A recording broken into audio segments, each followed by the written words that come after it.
مزایدەکردنی مسلمانیەتی و دینداری بەسەر خەڵکداکردن دەبێ بەکردەوە و عەمەل بێ.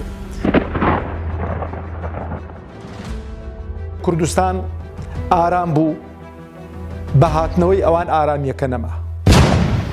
دژمنایەتیان دروست کرد لە نێوان خەڵکیدا و شار و لادێکانیان کردنە دژمنی یەکتر.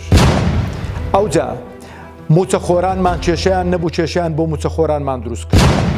پاشەکەوتیان هێنا کایەوە، ئەوجا موچەی خەڵکیان بڕی، ئەو وڵاتیان وێران کردووە. بسم الله الرحمن الرحیم. هەڵوەستەیەک لەسەر بانگەشەی لایەنە سیاسیەکان کە بە ضروری دەزانم. طبعاً زۆربەی لایەنە سیاسیەکان گوێم لێ ڕاگرتوون و هەستم لێ ڕاگرتوون لە بانگەشیان بە تایبەتی لە سەرکردەکانیان.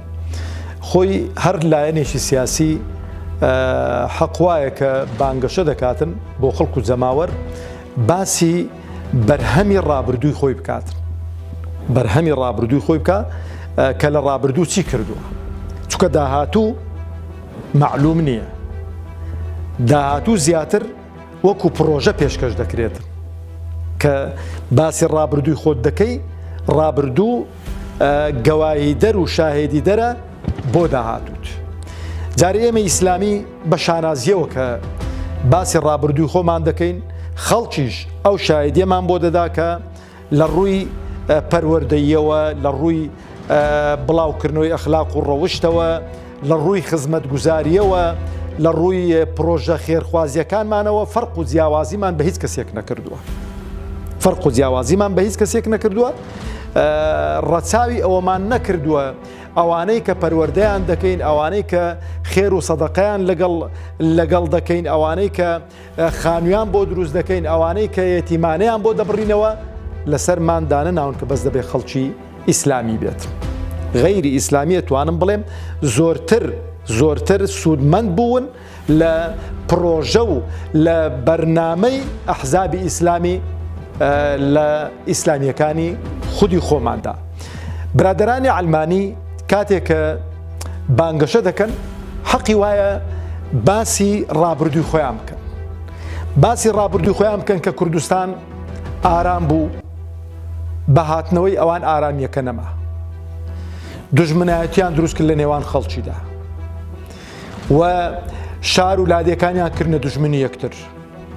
ئەوجا موچەخۆرانمان کێشەیان نەبوو، کێشەیان بۆ موچەخۆرانمان دروست کرد.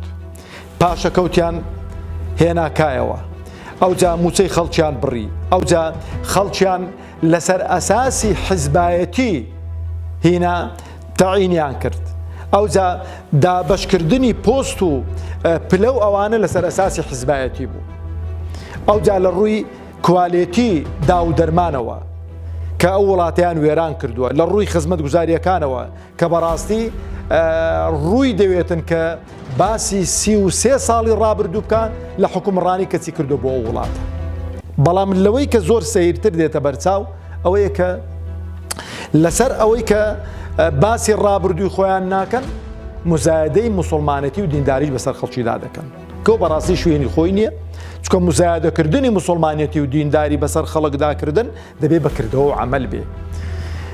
هەر دەوڵەتێکی موسڵمان بێ، دەوڵەتێکی ئیسلامی بێ و قیادەیەکی موسڵمان بێ، دەبێت خەڵک شایەتی بۆ بدا. دەبێت لە نوێژی جەماعەتدا ببیندرێ، دەبێت لە ئەو شوێنانەی کە عیبادەت و خواپەرستی تێدا دەکرێت دەبێت ببیندرێ، دەبێت لەگەڵ خەڵک و جەماوەر تێکەڵاو بی، دەبێت لە حەج و عومرە ببیندرێ، دەبێت لەو شوێنانەی کە شوێنی عیبادەت و خواپەرستین وجودت هەبێتن. ئەوە بەعام باسی قیاداتی ئەحزابی عەلمانی دەکەمە. ڕوو لە شار و لادێکانی هەرێمی کوردستان دەکەم.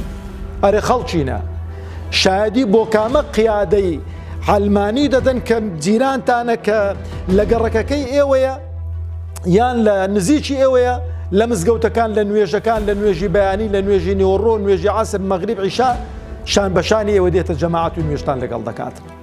چەند کەس شک دەبن. پێم خۆشە هەر کەسێک کە شک دەبن ناوەکەم بۆ بنووسن بۆم بنێرن، بۆی خەڵاتێکی بۆ بنێرم کە پێمان خۆشەوا بێ. پێمان خۆشە کە ئەهلی مزگەوت بن، هەلی تاعەت بن، هەلی عیبادەت بن.